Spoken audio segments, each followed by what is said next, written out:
I've been playing video games since I was like 7 years old with Pong. Something terrible has happened.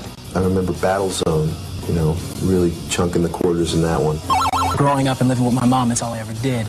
You know, Isaac, clean the dishes. Give me a couple minutes, Mom. So I like, you know, schedule my classes so I can have breaks where I would play video games between them.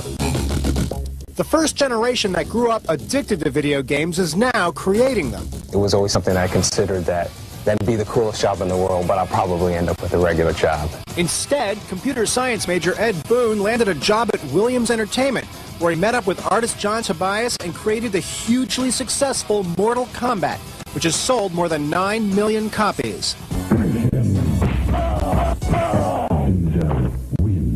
I believe we started Mortal Kombat. I think I just turned 21 at the time. Being young and growing up, it was very cool to just kind of let loose and be able to express yourself. Rand Miller raised his family's eyebrows when he quit his computer programming job at a bank and talked his artist brother into dropping out of school to help him create CD-ROM games. The relatives kind of look and go, what, he quits a job at a bank to go work and make games, maybe? It's kind of a questionable thing to do. Any questions were answered with their third title, Myst, now the greatest selling CD-ROM game of all time. An elaborate fantasy puzzle that emerged at a time when gory shoot-'em-up games reigned supreme.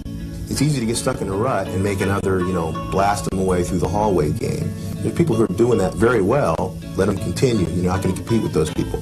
The reason we've had some success is because we did look at things a little bit differently. This whole field is actually in its infancy, and there's so much to be defined yet. So how do you get into game production? One way to break into the biz is by landing a job most game junkies can only dream of, being paid to play video games as game testers. I guess we got lucky and we did well, and after, you know, we begged and screamed and cried for a long time, they decided, all right, shut up, we'll hire you. Yeah. Their first assignment, to test out Killer Instinct, a new fighting game. We wanted to do a fighting game. We had a lot of ideas what we could do better.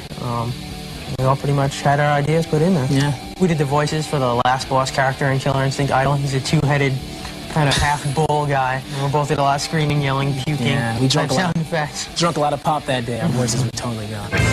But it's not all fun and games. Despite what you might think, video game production is a lot of hard work and long hours. When we were testing Killer Instinct, we'd pretty much come in at like 8:30, and we'd work until 12, 1 in the morning, just to make sure we get the game bug-free. There's always a tremendous amount of pressure in meeting the expectations of the game players. It's satisfying.